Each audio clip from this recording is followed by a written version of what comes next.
Good evening and welcome to Law Talk, the show that brings the Constitution, the law, and the events of today to you each month.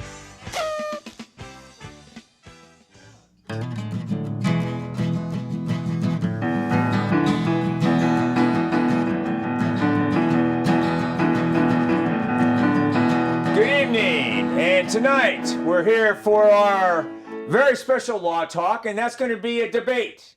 Tonight we have Hillary Clinton and Jeb Bush, two candidates that are running for next year's election. And I welcome both candidates tonight. I'd like to start with Ms. Clinton. Can you please give us a 10-second introduction on your positions? Hello, how are you tonight? So I think, first of all, our step one is to reform corporate America. I think the spending on Wall Street has been out of control. I think apprehending Wall Street would be fabulous for the economy. How about limited dividend payments to shareholders to channel profits to employees? I think that's But I have step a one. question, Ms. Clinton. Isn't the Clinton Foundation, wouldn't that be affected by that type of regulation? It would, but I think other items on my agenda include the climate change, number one. How about we funnel all the oil spending into alternative energy resources? I think So what you're trying to say is that you're not trying to give up on oil. You just want to funnel the money from oil to something else. Yes, it could create about 5 million jobs, as we calculated. 5 million jobs. Well, I'm going to turn to you, Mr. Bush. Mr. Bush, you just heard your opponent talk about a couple of issues. How do you respond to that? Well, Jim, you can call me Jeb. I'm from Texas, okay? Now, lately I've been governor of Florida. Now, what we did in government of Florida is we cut taxes and the economy grew. What Ms. Clinton wants to do is raise taxes and shrink the economy. We like big things in Texas. I'm from Texas. We like big economies. We don't like little, tiny, overtaxed economies. Well, when you say big economies, what are you looking for, actually, Jeb?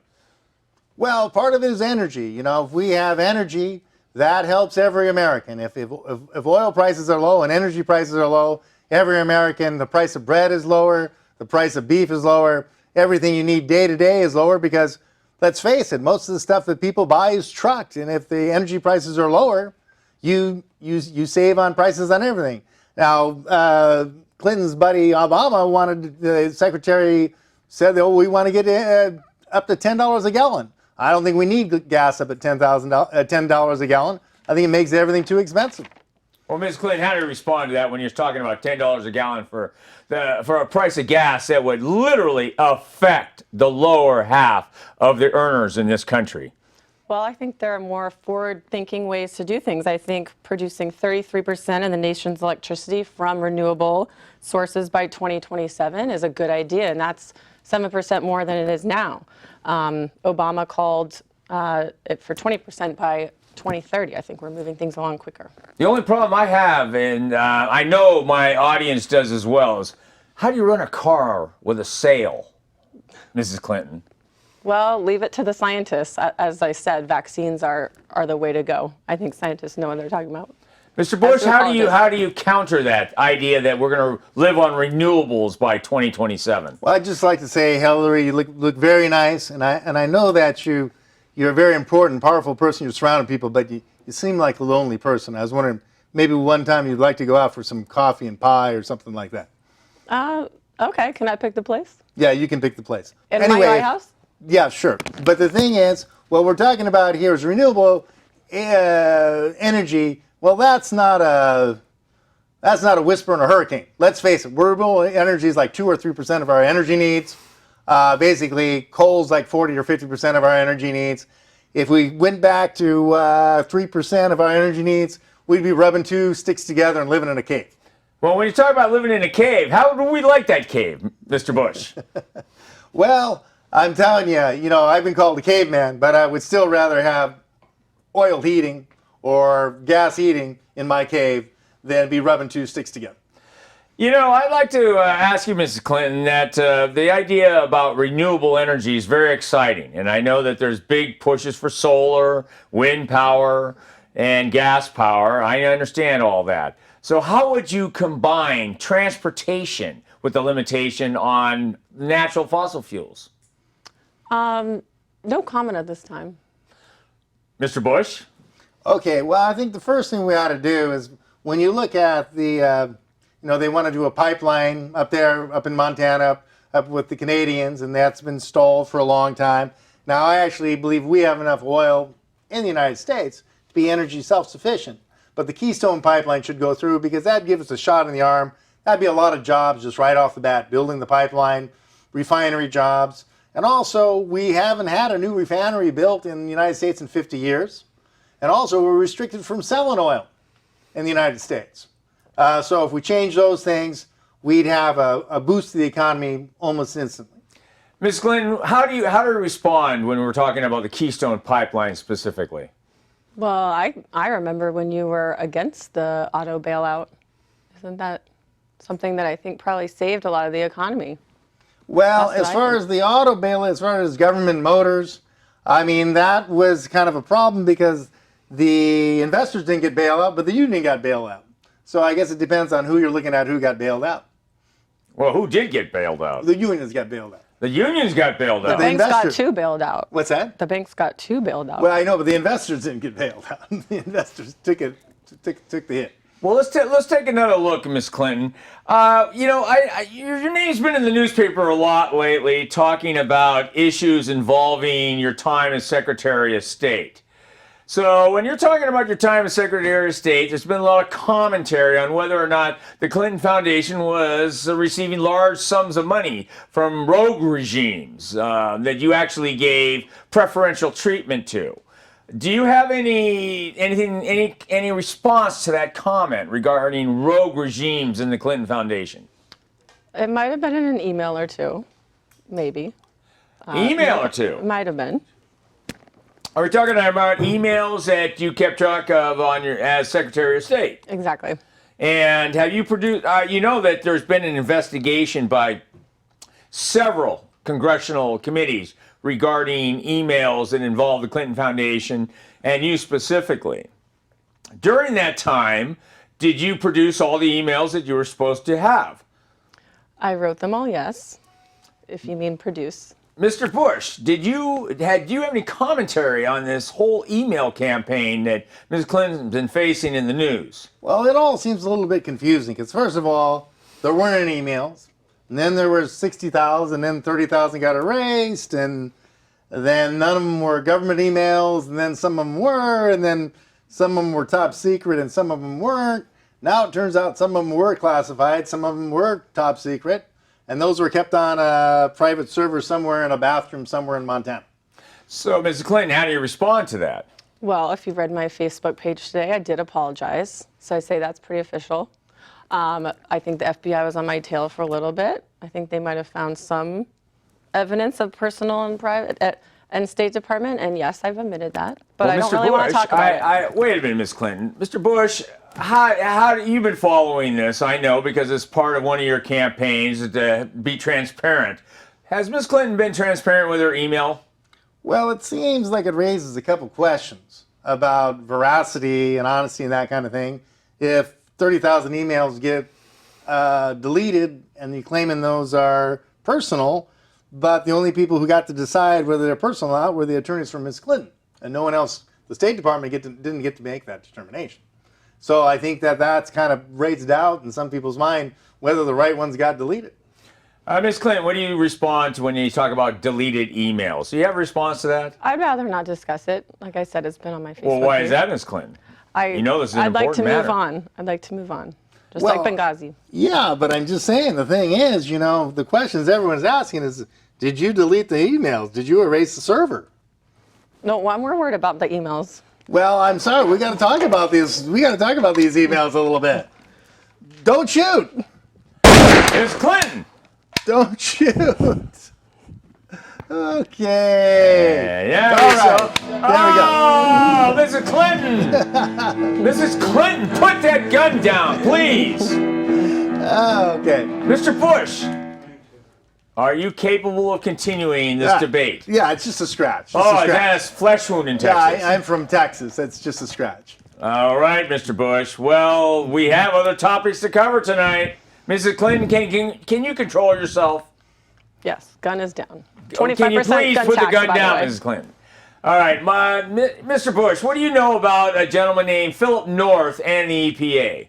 Well, Philip North was a bureaucrat, and he seemed to get into almost a personal vendetta with a mining company. And he went ahead and generated public condemnation of this mining company. And also, it seems like he encouraged people kind of make up some science to keep these guys from Pebble from getting their permit. Well, what do you know about this, Mrs. Clinton? This was a big deal with the EPA because they were exercising the Clean Water Act under this. How's your response to Mr. Bush? Yes, so this dates back years ago, the Pebble Mine in southwest Alaska. They found out it was a mineral exploration project investigating large amounts of copper, gold, basically a gold mine, literally, for jewelers, so to speak, around the world. Some opposed it, like UK jewelers, that they would ever go into there because there was fear that it would hurt the salmon fishing. So this man, Philip North, he got involved. Kind of prematurely, it sounds, kind of like his pet project of wanting to put a stop to it. And so, as far as you know, did Mr. North do anything inappropriate under his position with the EPA? So he was the one who, kind of forcefully shut it down. Judge in Alaska thought the Pebble Mine Group had enough of a case to pursue why he wanted to shut it down, like we said, under the Clean Water Act. And now it's kind of, he's been MIA, and they have a subpoena for him to appear in court. Well, Mr. Bush, when Ms. Clinton talks about an MIA, that normally means missing in action. Why would a former EPA member be missing in action when there's a congressional investigation regarding falsification of data from the EPA?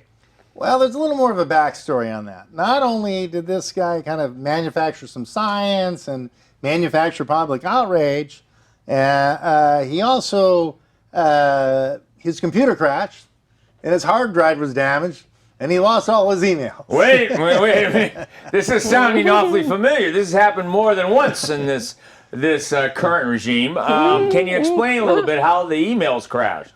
We don't know. We just know that according to the EPA, they can't find the emails. It's kind of a familiar pattern.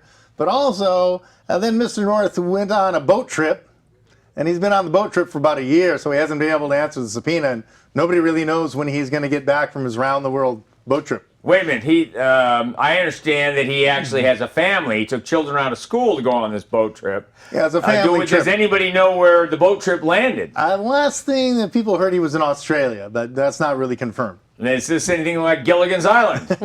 Plus, it's winter now there, so that's fishy. Yeah, so who knows? Well, that thing is, he's on the big, long boat trip, and the EPA has been getting in a lot of trouble with mines lately. There's another mine they worked on, and they blew open the mine and polluted, made of the Yellow River of three rivers and one thing or another.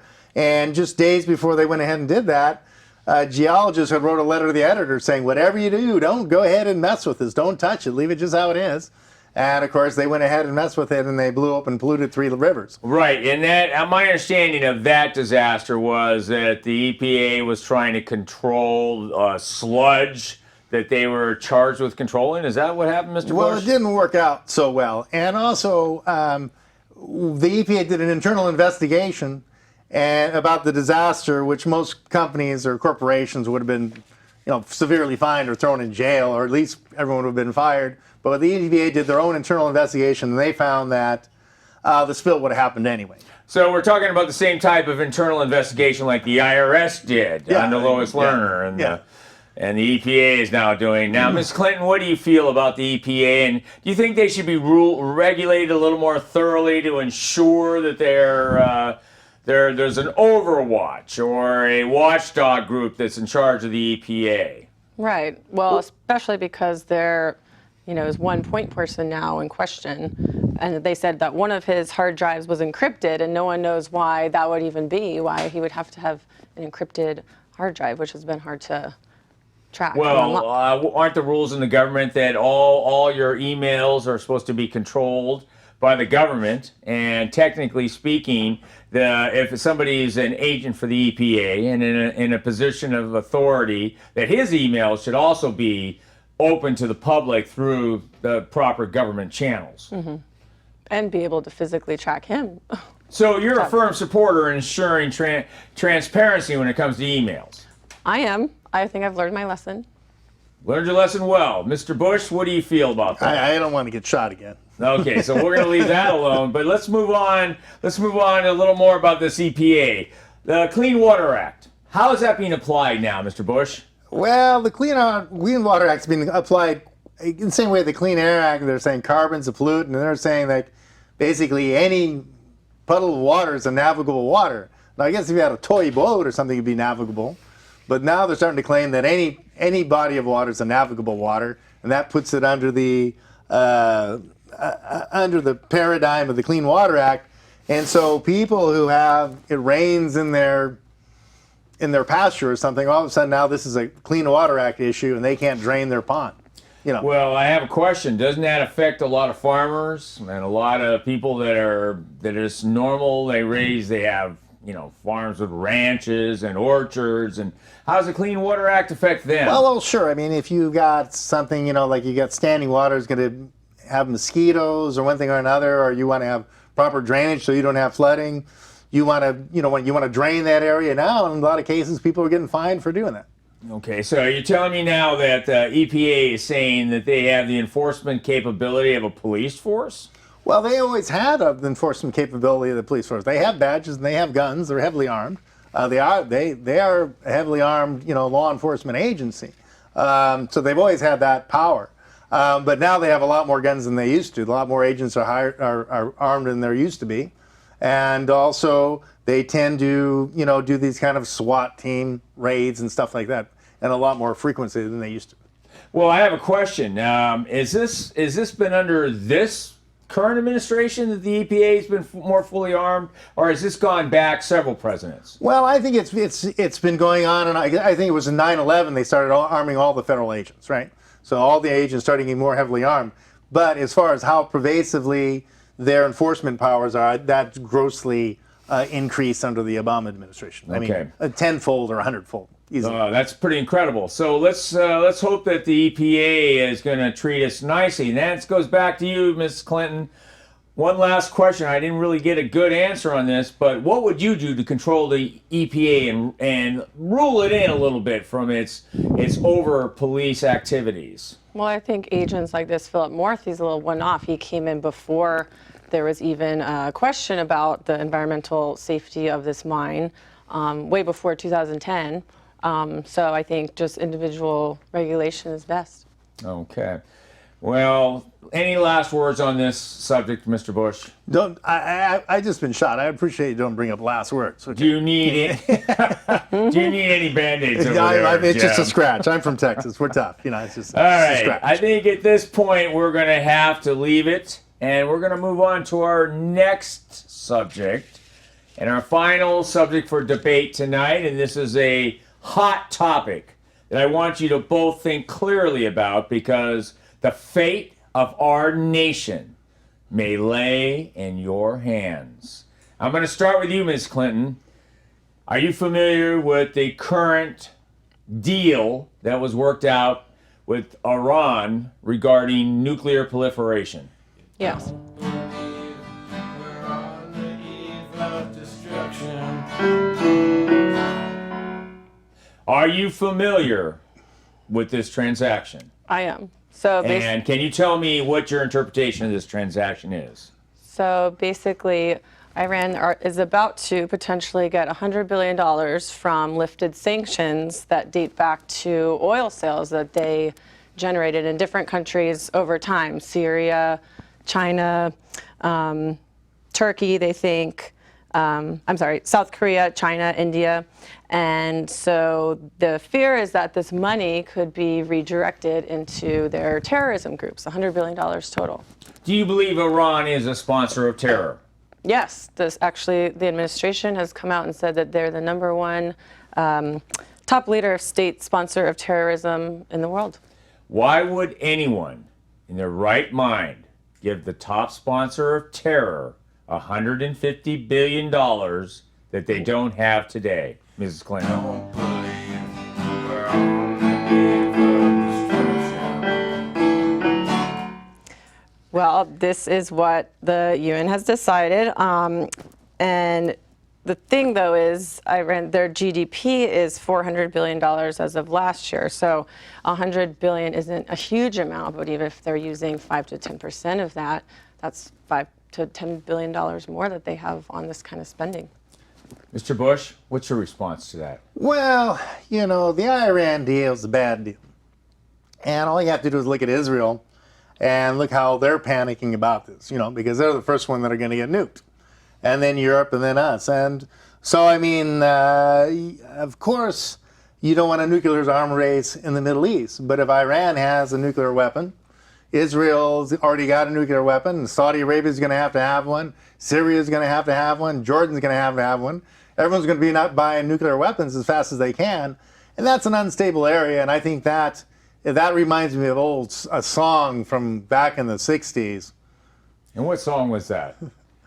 Don't believe we're on the eve of destruction. So that's my theory is you don't want to start a nuclear arms race there unless you're selling weapons. We're not really selling nuclear weapons to these folks. You know, the Koreans are going to sell it to them, or the Pakistanis are going to sell it to them, so we're not going to make any money off it. So it seems like there must have been some backroom deal between the Obama administration and the Pakistanis to work out some kind of nuclear arms race, because that's what the result of this is going to be. Well, Mr. Bush, can you tell me what the Iran deal actually is?